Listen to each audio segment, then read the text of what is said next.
dipersembahkan oleh Assalamualaikum warahmatullahi wabarakatuh. Pemirsa, berjumpa lagi bersama saya Adliana Zila. Kita bersama kali ini berjumpa dalam dialog khusus bersama BKKBN. Pemirsa, berdasarkan sensus penduduk 2010, penduduk Indonesia berjumlah 255 juta jiwa. Indonesia merupakan urutan keempat setelah India, Amerika, dan China. Sedangkan untuk jalur pertumbuhan penduduk di Indonesia sebesar 1,38% hasil SDKI tahun 2012. Khusus di Sumatera Selatan, jumlah penduduk 7,4 juta jiwa berdasarkan sensus penduduk 2012. Dan laju pertumbuhan penduduk 1,85% hasil SDKI 2012. Pemerintah melalui Badan Kependudukan Keluarga Berencana atau BKKBN terus berbenah untuk menekan angka kelahiran. Ini dilakukan agar laju pertumbuhan penduduk agar tidak terus meningkat. Lantas, seperti apa strategi BKKBN untuk mengurangi angka kelahiran dan bagaimana dukungan mitra kerja dalam program KB? Untuk membahasnya, telah hadir bersama kami saat ini Deputi Bidang Latihan, Penelitian, dan Pengembangan BKKBN RI, Bapak Dr. Sanjoyo MSc. Bapak, apa kabar? Baik, alhamdulillah. Baik. Bapak, kita bahas mengenai program KB, terutama bersama dengan dukungan mitra kerja ya Pak ya. Sebelum kita membahas lebih lanjut ini Pak mengenai mitra kerja yang bekerja sama dengan BKKBN. Terlebih dahulu, program keluarga berencana itu yang dicanangkan oleh BKKBN apa Pak? Jadi program yang dicanangkan oleh BKKBN ini sudah sejak lama ya, sudah sejak tahun 70-an. Ya. Jadi mengalami pasang dan surutnya ya. Jadi intinya adalah program keluarga berencana ini adalah untuk mengajak para pasangan usia subur, jadi para pasangan-pasangan muda atau ibu-ibu atau bapak-bapak untuk ikut program KB. Ya. Jadi untuk memakai salah satu alat kontrasepsi yang digunakan. Ya. Nah, oleh karena itu intinya adalah program KB adalah supaya agar keluarga ini bisa merencanakan keluarga dari segi jumlah ya, berapa jumlah yang akan dilahirkan, kemudian kapan mereka ini ingin melahirkan, kemudian jaraknya. Nah, jaraknya itu yang kita harapkan, kita selalu mengkampanyekan agar usia pernikahan yang ideal itu adalah bagi para wanita atau perempuan itu adalah 21 tahun. 21 tahun. Kemudian bagi pada pria ini adalah 25 tahun. 25 tahun minimal. Ini harapannya adalah bahwa bisa merencanakan, intinya adalah setelah perkawinan itu ada jarak ya, jangan intinya ada dua balita dalam suatu keluarga. Jadi kalau sudah melahirkan, berilah kesempatan selama 3 tahun untuk ibu atau orang tuanya ini mendidik anaknya, memelihara, mengasuh, ya, kemudian sampai dengan 3 tahun, karena ini adalah betul-betul masa yang paling utama ya. Dari mana perkembangan otak manusia itu cepat sekali pada usia 0 sampai dengan 3 tahun. Nah, setelah itu baru merencanakan keluarga, katakanlah. Jadi paling tidak ada jarak sekitar 3 sampai 5 tahun. Nah, ini sehingga nanti pada usia 35 tahun si ibu ini jadi cuman punya 2 anak. Pas setelah 35 tahun kan secara kesehatan untuk melahirkan kan tidak begitu dianjurkan. Iya. Ya, baik. Banyak sepertinya Pak, sebenarnya kan banyak istilah nih Pak, pada zaman dahulu banyak anak banyak rezeki. Sementara sekarang ini Indonesia ingin mengajak masyarakatnya untuk bersadar bahwa keluarga berencana dengan 2 anak itu sudah cukup dan lebih baik. Sebenarnya apa keunggulan jika kita memiliki 2 anak dalam keluarga berencana dan apa dampaknya jika kita memiliki anak yang banyak? Ya, saya kira untuk dalam rangka untuk kualitas ya, intinya adalah kualitas manusia.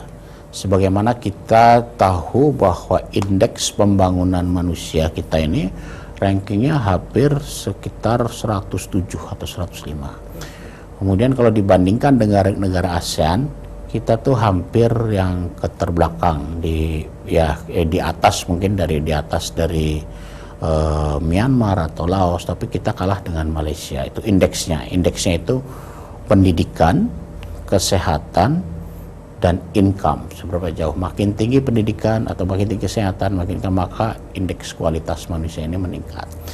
Nah, dari segi ini BKKBN ini dengan mengkampanyekan 2 anak cukup, itu adalah dengan maksud supaya membentuk anak-anak yang cerdas ya, sehat, cerdas. Jadi si ibu bisa memberi perhatian secara penuh bagaimana tumbuh kembang anak sampai dengan 3 tahun katakanlah secara penuh. Kemudian ada jarak sehingga punya 2 perhatian sangat penuh. Kemudian juga si ibu ini yang biasanya punya anak banyak, katakanlah 10 atau 5, sekarang punya anak 2. Nah, jadi kan punya saving ini ya, punya tabungan. Artinya ada beberapa menabung. Biasanya kan pengeluarannya banyak kalau 10. Nah, menabung. Nah, tabungan ini bisa dimanfaatkan kepada investasi pendidikan, mencari pendidikan yang terbaik, dan juga memeriksa kesehatan dengan baik, sekolah yang baik, sehingga mereka ini betul-betul menjadi anak yang cerdas, berkualitas, cerdas, kemudian sehat, dan juga kuat. Itu kira logo BKKBN, menjadikan manusia yang cerdas, sehat, dan kuat. Baik, berarti ini bisa dikatakan tujuan dan manfaat dari program KB ini tidak lain adalah untuk membuat generasi masa depan yang berkualitas. Supaya Indonesia pun nanti ke depannya lebih berkualitas lagi. Kalau begitu tentunya dari rencana BKKBN yang sudah dirancang terutama untuk program keluarga berencana, tentunya ada target atau sasarannya juga. Bagaimana target dan sasarannya? Jadi sasarannya adalah bahwa kita ke depan itu tahun 2025, harapan kita adalah secara angka itu total fertility rate atau angka kelahiran total itu adalah 2,1 anak. Artinya si ibu itu selama hidupnya, selama kurun waktu reproduksinya itu hanya mempunyai 2 orang anak. Ya, itu salah satu target 2025 itu targetnya. Nah, itu adalah secara nasional itu ya. Nah, kemudian menjadi keluarga-keluarga yang berkualitas. Di samping bisa menjamin itu, sehingga kita kan dalam masa bonus demografi ini ya, dari mulai 2010 nih Indonesia sudah menikmati bonus demografi. Artinya bonus demografi itu seperti apa? Itu adalah bahwa penduduk usia kerja kita ini sangat banyak dibandingkan dengan usia yang tidak bekerja, itu usia 15 sampai dengan 0 atau usia 65 tahun ke atas. Itu porsinya lebih besar. Porsinya itu adalah bisa, kalau dibandingkan itu adalah bisa 0,5 dependency ratio. Artinya 2 orang itu menanggung cuman 1 orang. Nah, itu kan. Kalau dulu kita menanggung 1. Nah, karena ini adalah bisa menanggung sedikit, sehingga itu tadi tabungannya banyak, bisa ada tabungan kelebihan. Nah, itu bisa diinvestasikan di pendidikan, kemudian juga sehingga menjadikan anak-anak yang berkualitas. Nah, termasuk juga ini dari segi pemerintah. Nah, ini pemerintah kan kalau misalnya kelompok usia muda yang usia 0 sampai dengan 15 itu makin mengecil, maka pemerintah sudah barang tentu lebih penyediaan sekolah-sekolah, gedung-gedung sekolah jadi makin sedikit yang mungkin sedikit, lebih memfokuskan kepada kualitasnya, kualitas pendidikan, guru, metode pembelajaran, sehingga nanti anak-anak kita menjadi anak-anak yang lebih pintar lagi. Baik, betul sekali. Tadi dibahas oleh Bapak juga tadi sempat ya, ketika usia seseorang itu memasuki usia tidak produktif, usia non produktif itu lebih 65 tahun ke atas, ditargetkan pada tahun 2025 berarti memiliki generasi-generasi penerus yang tentunya berkualitas, yang mempunyai kecerdasan dan juga kesehatan yang baik. Dan tentunya mereka yang menjadi generasi cerdas itu bisa untuk kembali melayani orang tua mereka yang sudah tidak produktif nantinya Pak ya. Tentunya dengan keuangan yang stabil, dengan kecerdasan yang mantap. Betul. Saya kira itu. Jadi kalau seandainya dihitung-hitung ya, jadi usia katakanlah keluarga ini melahirkan pada usia sampai dengan 35. Begitu anak-anaknya sudah ditambah katakanlah 20 tahun, 50 atau 25 tahun, kan orang tuanya udah pensiun tuh. Nah, anaknya sudah mandiri dia, sehingga kalau pensiun kan pendapatannya sudah mulai menurun. Nah, ini anak-anaknya juga bisa fokus, bisa membantu orang tuanya. Jadi ada transfer generation. Jadi transfer pertama orang tuanya kepada anaknya, setelah mereka pensiun itu anaknya terhadap orang tua. Nah, saya kira ini bisa seimbang. Tentunya semuanya nanti akan berpengaruh juga bagi perekonomian negara kita Pak ya. Jika para masyarakatnya ini memiliki pekerjaan yang stabil, kecerdasan yang baik, kesehatan yang baik, tentunya akan mempengaruhi perekonomian dan stabilitas negara juga. Baiklah Bapak, nanti kita akan lanjutkan kembali Pak ya. Kita akan setelah tadi kita berbincang mengenai tujuan, target, bagaimana nih nanti kita akan bahas realisasinya di kehidupannya nyata sampai saat ini, sampai tahun 2016 bagaimana? Nanti akan dijawab Pak ya, ditahan dulu sebelum jawabannya. Pemirsa di rumah, kami akan kembali sesaat lagi, jangan kemana-mana, kami akan masih membahas seputar dukungan mitra kerja terhadap program KB. Kami akan kembali tetap di Dialog Khusus bersama BKKBN.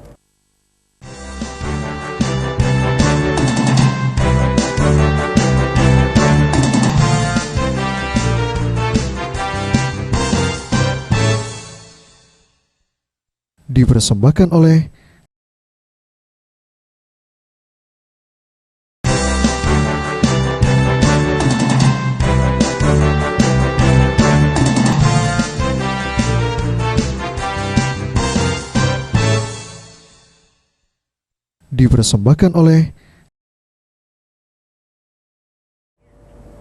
Pemirsa, kembali lagi di Dialog Khusus bersama BKKBN. Kita masih membahas seputar di dukungan mitra kerja terhadap program KB.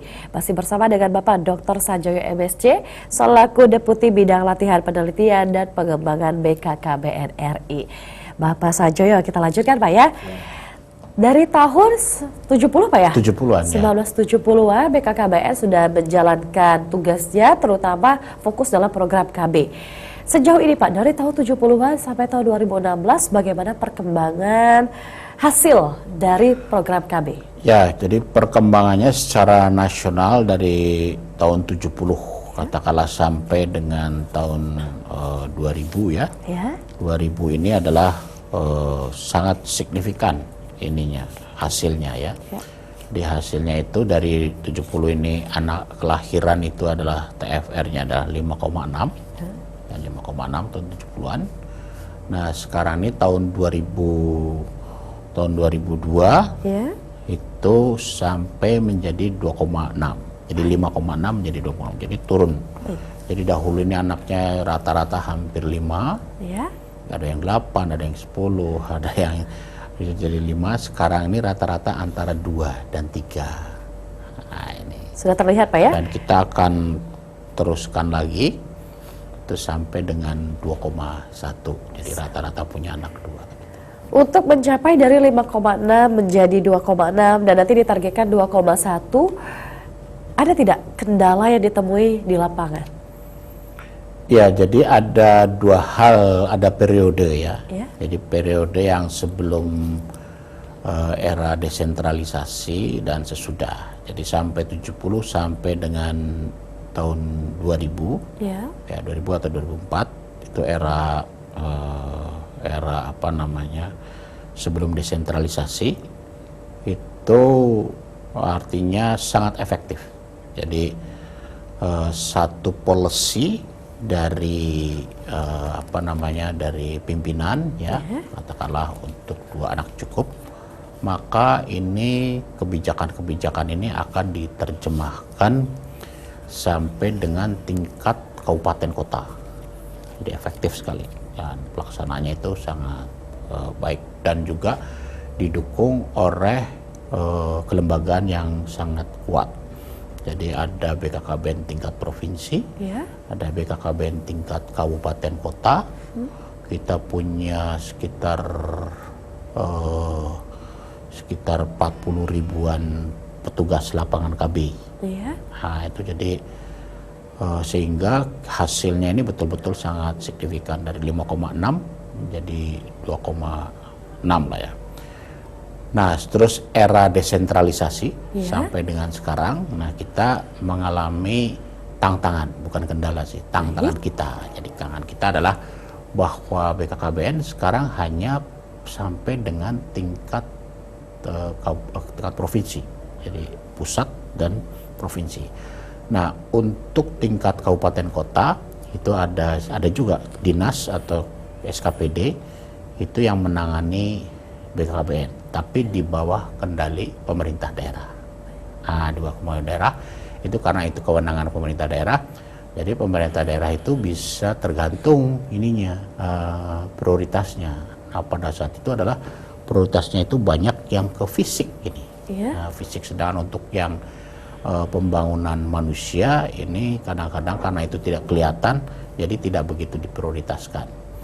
Nah, sehingga kelembagaan kadang-kadang kelembagaan itu digabung dengan aspek lain, misalnya dengan pemberdayaan perempuan, perlindungan anak, bisa dengan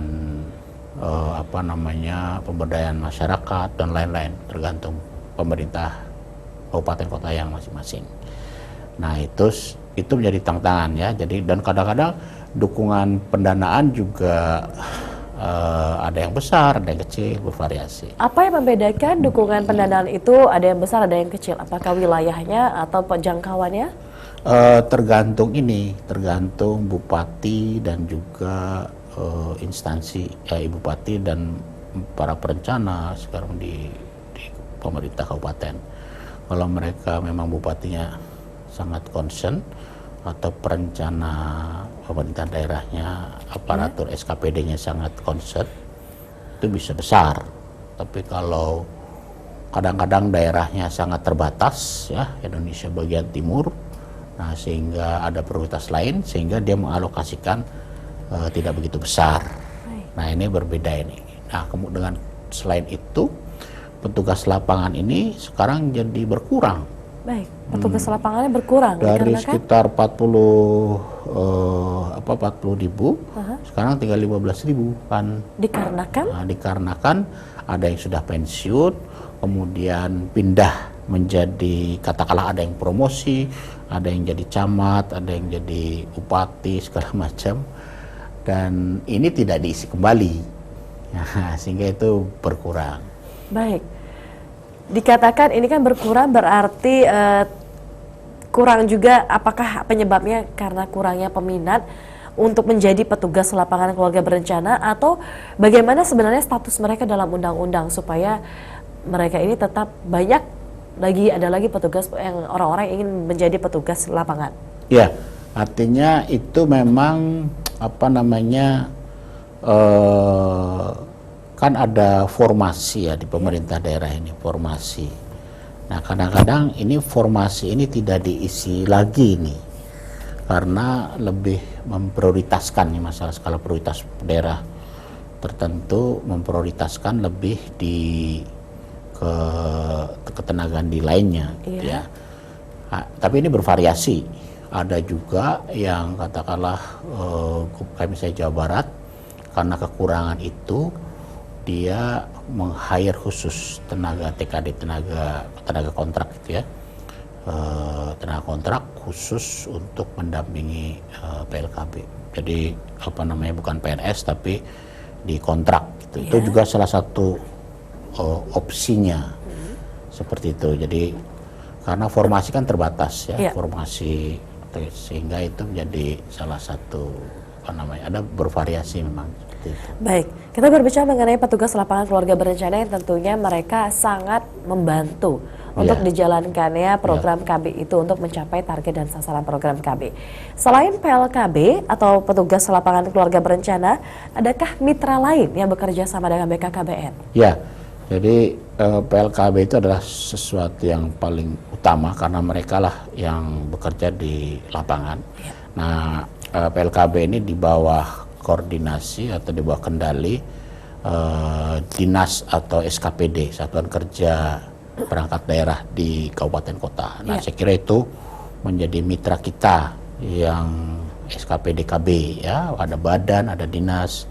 Itu mitra kerja kita yang paling dekat ya, karena sehari-harian itu jadi kabupaten kota termasuk bupati, gubernur. Nah, kemudian mitra lainnya itu adalah TNI ya. TNI kita punya kerjasama dan punya hari-hari kerjasama, yaitu TNI KBKes ya. Jadi kerjasama antara TNI dan KB dan kesehatan itu ada setiap tahun dilakukan launching, kemudian kita lakukan semacam bakti sosial untuk pelayanan KB secara bersama-sama. Bagaimana animo masyarakat dengan kerjasama dengan TNI yang TNI kan identik dengan melayani rakyat, dekat dengan rakyat. Bagaimana animo? Animonya sangat besar. Justru kita langsung kepada daerah-daerah pelosok-pelosok yang kurang terjangkau. Kadang-kadang biasanya di daerah-daerah di pedesaan ini karena jauh dari layanan puskesmas gitu ya, ada transportasi sehingga dia enggan karena dia jauh, termasuk juga ada biaya ongkos transportasi. Ini sangat membantu menjadi pelayanan KB keliling ini. Bagaimana reaksi masyarakat yang ada di desa atau di daerah yang kita bisa katakan jauh dari fasilitas umum, fasilitas masyarakat seperti kesehatan, rumah sakit dan kantor pusat, kantor pemerintahan lainnya? Di kota besar kemungkinan mungkin banyak orang yang sadar akan pentingnya keluarga berencana. Bagaimana dengan di daerah? Menyadarkan mereka apakah ada tantangan sendiri? Sekarang kita punya kegiatan baru, inovasi baru, itu adalah Kampung KB.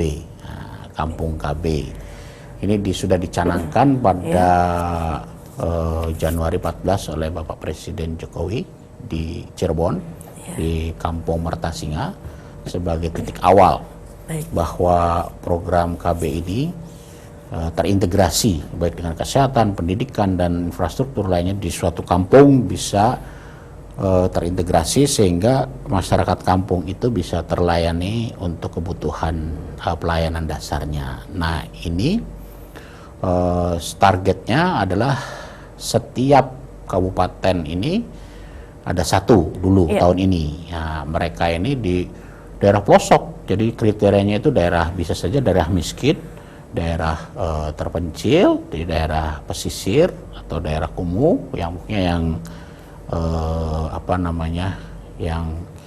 yang jarang mendapatkan akses. Itu saya kira salah satu nawacita dari Bapak Presiden itu adalah pembangunan dimulai dari awal. Dan diawali dari pedesaan dan daerah-daerah terpencil. Baik, tentunya berarti peran mitra kerja BKKBN ini sangat penting, Pak ya? Ya. Apa saja kepentingan, seberapa penting peran mitra KB untuk mitra BKKBN? Sangat penting. Jadi karena kita tidak bisa bekerja sendiri ya, kita lebih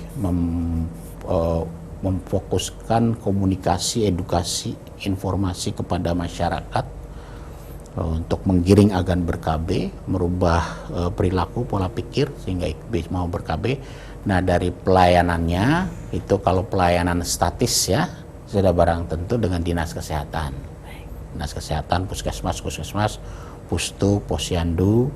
Nah, sekarang lagi dengan BPJS karena financingnya dari BPJS sudah barang tentu itu menjadi salah satu yang utama.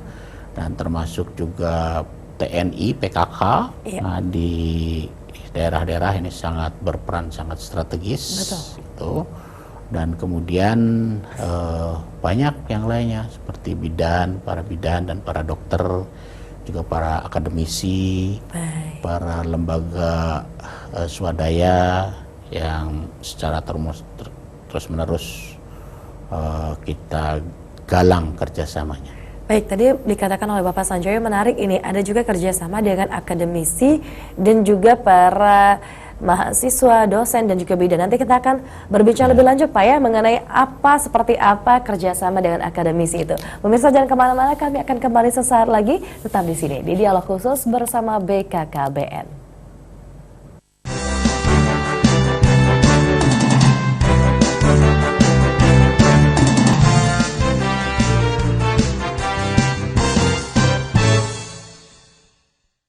Dipersembahkan oleh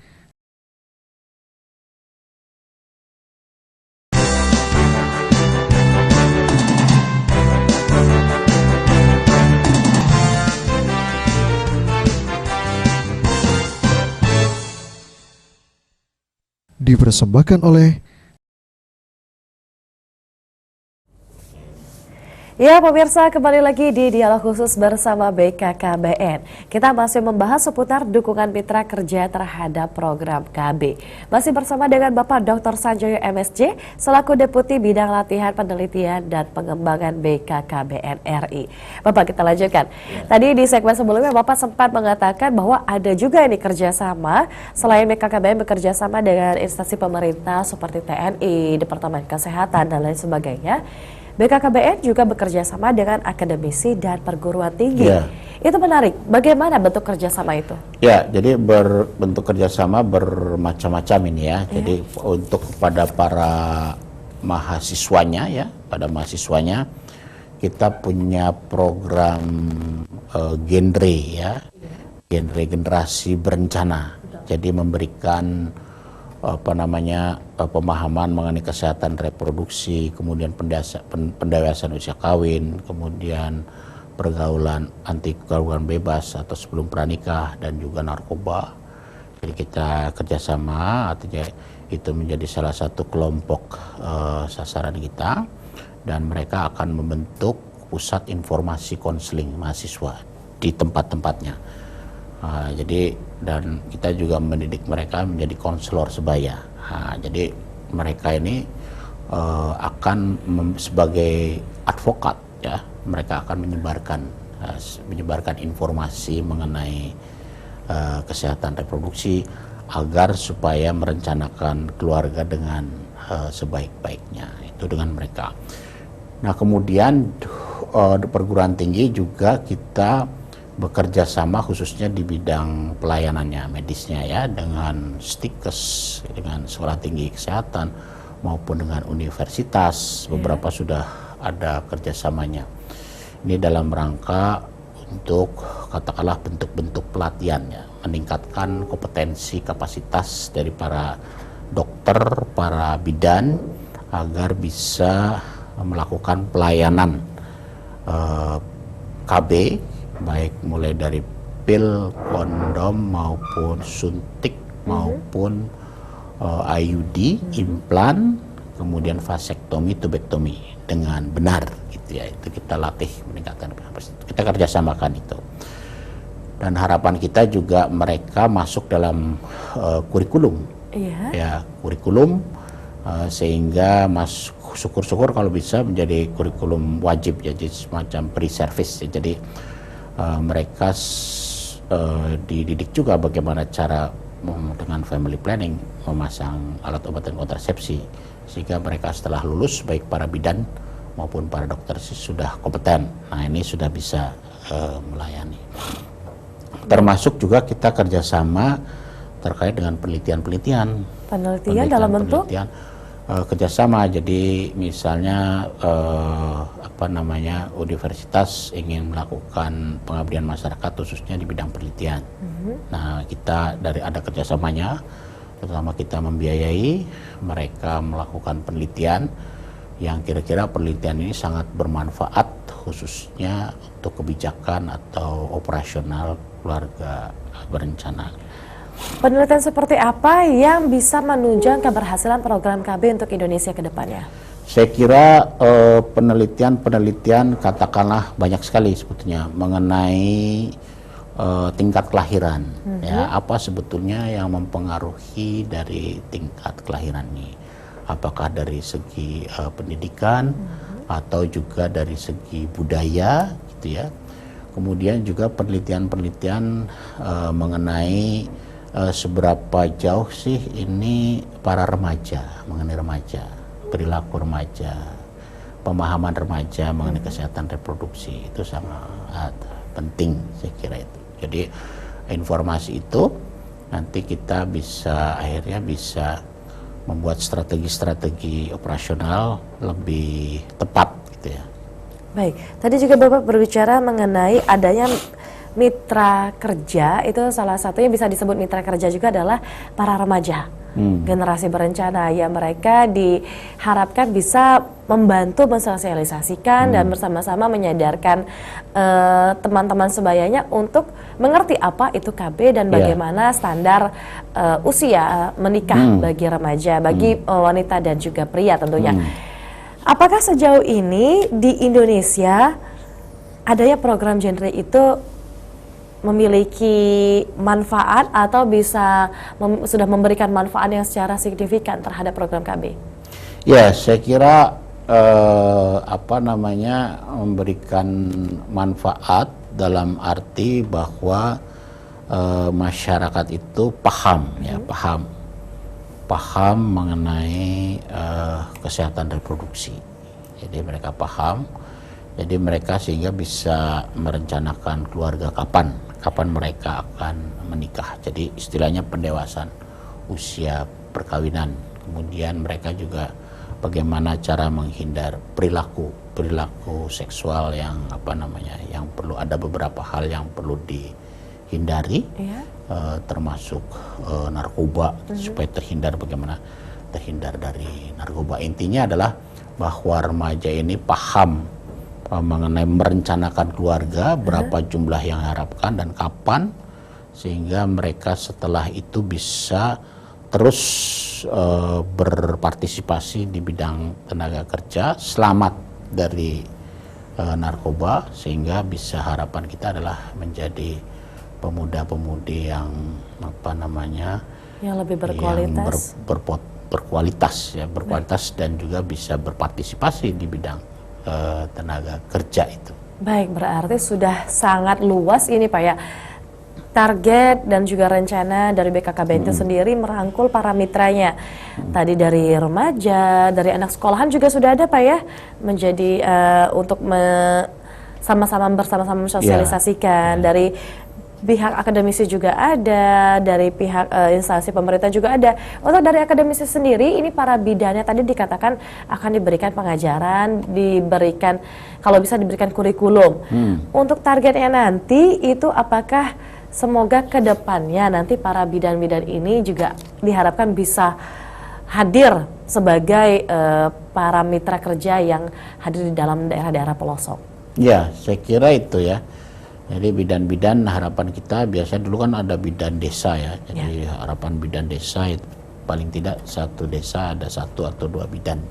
Jadi mereka bisa membantu melahirkan, juga bisa membantu memasang alat dan kontrasepsi gitu ya. Jadi dan kita juga melatih mereka bidan-bidan, dan sekarang karena sekarang BPJS ini sangat ketat sekali, dalam pelatihan kita juga ditingkatkan kualitasnya. Di samping melatih artinya mereka ini sertifikat pelatihan, juga secara terus-menerus dipantau kompetensinya. Jadi mereka juga harus mendapatkan sertifikat kompetensi. Nah, sehingga mereka ini bisa yakin betul secara benar, secara hukum melayani para sektor, untuk khususnya untuk pemasangan para bidan ini adalah IUD dan implan.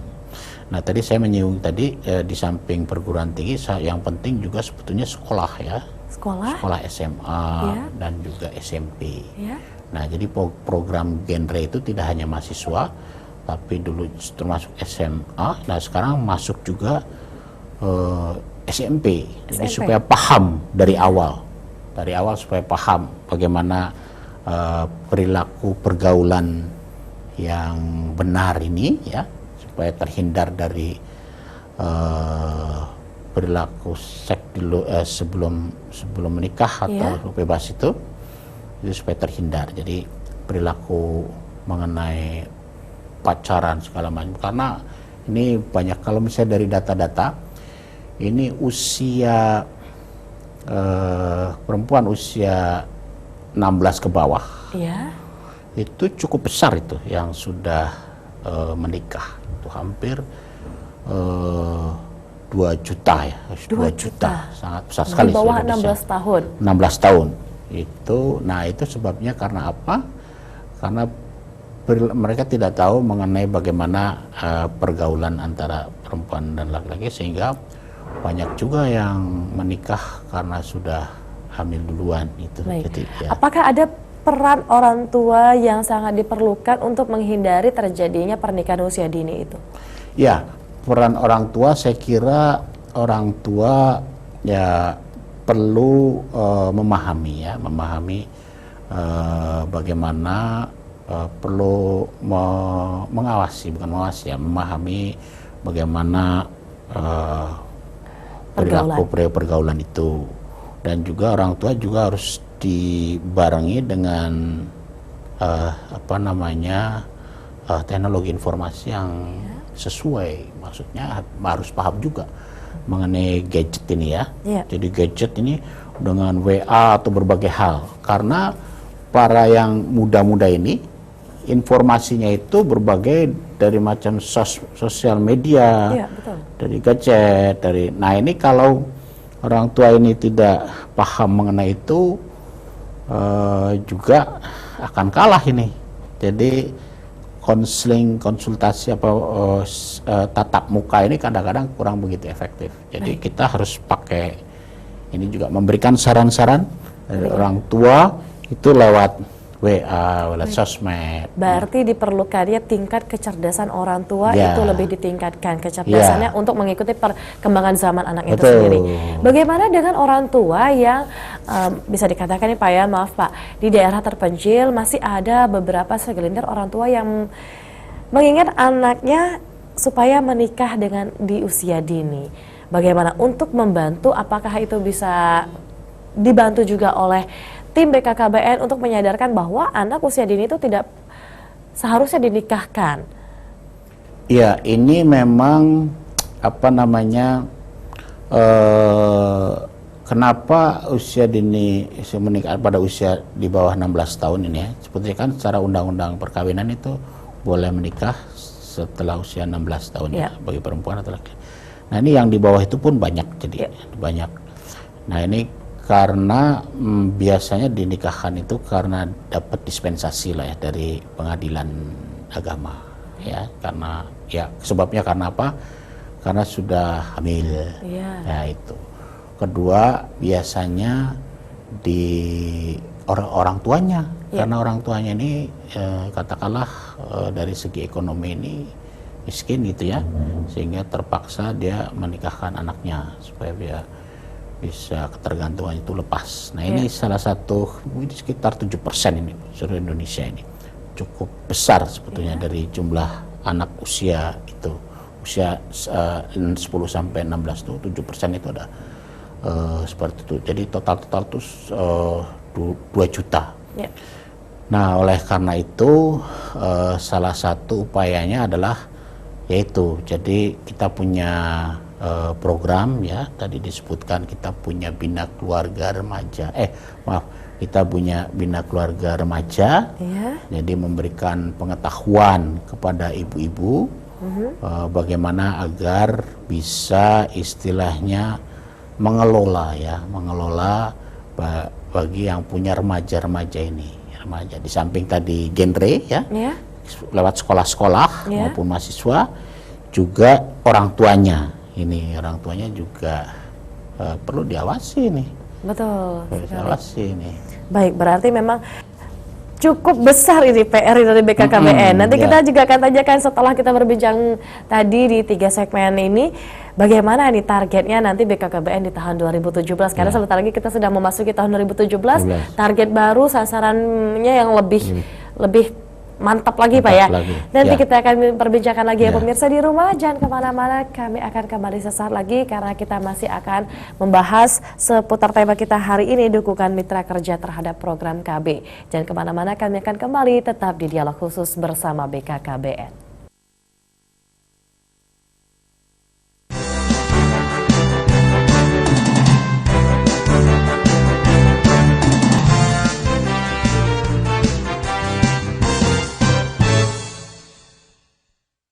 Dipersembahkan oleh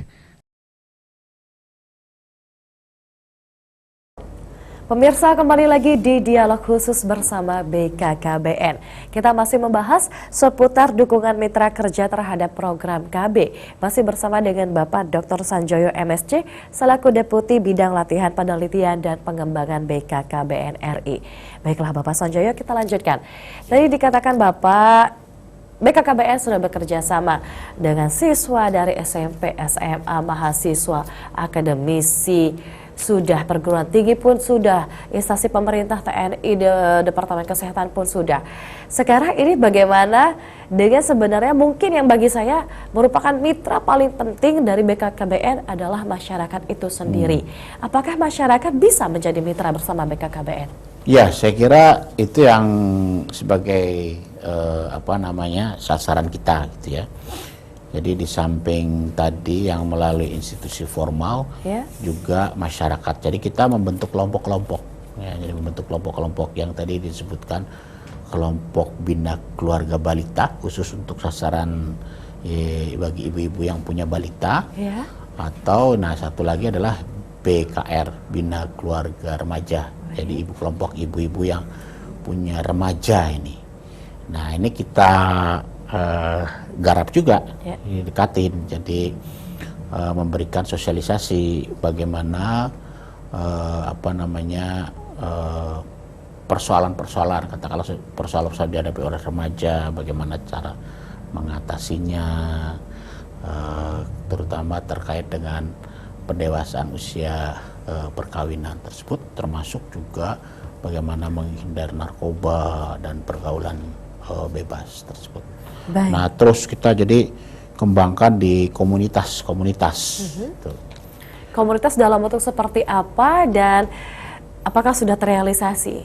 Ya, saya kira ada beberapa kelompok ya, kelompok bina keluarga remaja yang sudah terbentuk, terbentuk. Jadi ada aktivitas-aktivitas rutin mereka, kita juga punya pelatihan-pelatihannya. Dan juga petunjuk buku-buku mengenai kesehatan reproduksi juga bisa. Bahkan juga ada yang dari mahasiswa itu punya inovasi juga, ya, tidak hanya membentuk di kampusnya, tapi mereka juga membentuk komunitas di komunitas. Saya kira itu juga membantu juga komunitas, tapi bagi komunitas remaja di masyarakat. Saya kira itu. Kalau itu tadi kita sudah bekerja sama dengan semua elemen yang ada di masyarakat. Dari BKKBN sendiri Pak, untuk tahun 2017 apa target, apa program yang akan dijalankan ke depannya? Ya, yang menjadi prioritas saya kira adalah terkait kalau misalnya di bidang KB ya, itu adalah pelayanan keluarga berencana ya. Jadi bagaimana agar para akseptor ini mengikuti metode jangka panjang. Jadi bisa menggunakan IUD implant atau vasektomi, tubektomi, itu yang kita promosikan gitu ya. Terus bagi yang pakai pil maupun pakai suntik, harapannya itu adalah tidak drop out gitu ya, mereka ini tidak drop out, tidak lupa meminum pil. Begitu lupa sehari, wah itu harus mulai dari awal lagi gitu ya. Nah itu sehingga harapan itu dengan partisipasi yang banyak dari para pasangan sesubur, sehingga nanti fertilitasnya ya, kelahirannya itu adalah menurun apa yang kita targetkan sampai dengan 2,1 pada 2015. Itu saya kira akhirnya kita memprioritaskan MKJP lah ya pemakaian. Nah kemudian prioritas lagi adalah remaja ini. Remaja perlu kita tingkatkan, perlu digarapkan khusus mengenai generasi remaja ini supaya mereka, karena lihat dari data-data ini kelihatannya penurunannya kurang signifikan ya. Jadi dan melawan juga media-media yang kira-kira banyak media sekali yang menjadi anutan para remaja ini. Nah ini sebetulnya satu tantangan kita sendiri. Jadi remaja kita perlu tingkatkan. Yang ketiga sudah barang tentu adalah kampung KB. Jadi harapan kita tahun depan adalah ada beberapa bupati yang siap kampung KB ini adalah setiap kecamatan punya satu kampung KB. Sumatera Selatan salah satunya diharapkan Pak ya? Sumatera Selatan saya kira satu kecamatan satu kampung KB. Jadi itu jadi makin besar ya.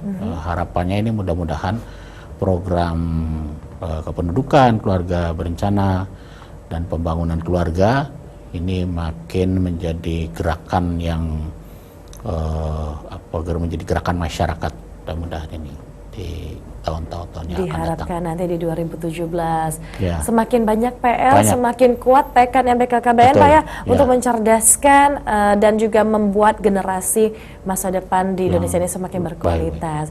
Kalau begitu Bapak Sanjoyo mungkin ada saran yang ingin diberikan kepada pemirsa di rumah, silakan boleh disampaikan.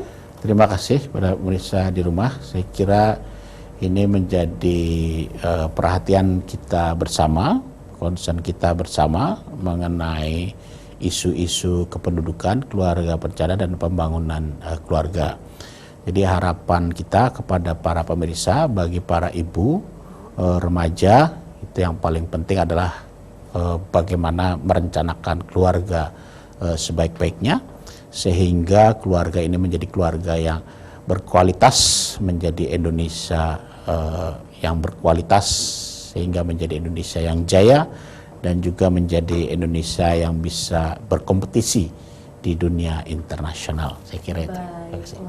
Luar biasa, terima kasih sekali. Sama-sama. Bapak Sanjoyo sudah datang dari BKKBN RI Pusat untuk menyampaikan, mensosialisasikan kepada kami semua yang ada di Sumatera Selatan supaya bersiap menjadi masyarakat yang berkualitas ke depannya. Terima kasih Bapak, sukses selalu Pak ya. Terima kasih. Baiklah pemirsa, itulah dia tadi perbincangan kita bersama dengan Bapak Dr. Sanjoyo MSc selaku Deputi Bidang Latihan Penelitian dan Pengembangan BKKBN RI. Saya Adliana Nazila beserta kru yang bertugas akhirnya ingin memberikan, tidak lupa mengucapkan kepada Anda, dengan adanya program BKKBN, mari kita sukseskan masa depan Indonesia yang lebih cerdas, lebih berkualitas, dan lebih hebat. Dengan cara, ayo ikut KB, 2 anak cukup bahagia sejahtera. Saya Adliana Nazila, mewakili seluruh kru yang bertugas, mengucapkan terima kasih banyak. Wassalamualaikum warahmatullahi wabarakatuh. Waalaikumsalam. 2 anak cukup bahagia sejahtera.